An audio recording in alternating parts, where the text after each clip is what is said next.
Yang baru sampai semua dah daftar. Dah daftar pendaftaran untuk Instagram. Boleh confirmkan tak? Masing-masing semua cukup kan tak? Ada yang tak sampai lagi ke?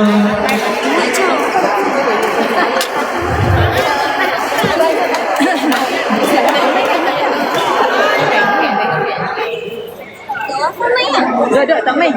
Akak dah akak daripada Lesta pergi ambil anak akak tak sihat kat rumah. Tapi tadi kira tak balik dah.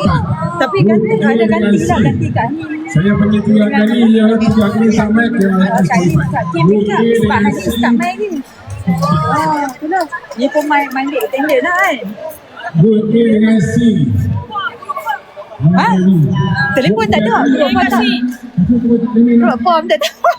Group A kan? Hilang kat betul tak nampak. Group A dengan Group C. Naik ke 4. Ini global.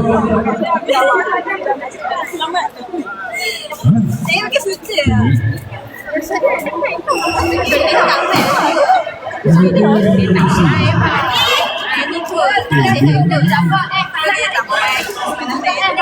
Tadi baru je sebenarnya. Group B dengan D. Group B dengan D letak 5. Group B dengan D letak 5. Okey, permainan ni kena masuk group kedua nanti.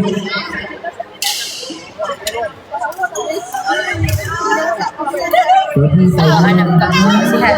Kat mana? Apa tengok je lah aku baik sudah.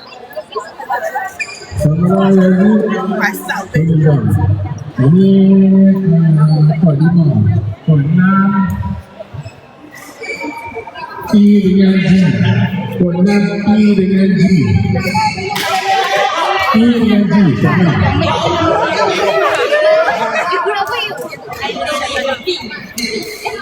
Sama saya sama cukup. Ada nak bagi nak tanya.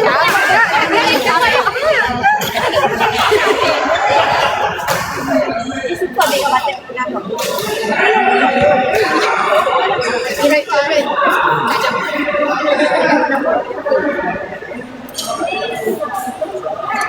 Okay, group I dengan G. I dengan D, satu dia. Kami dah hantar dalam group tau. Group support macam ni. Setiap kali saya tanya di Kompas dah. Okay, G di sini. I dengan G.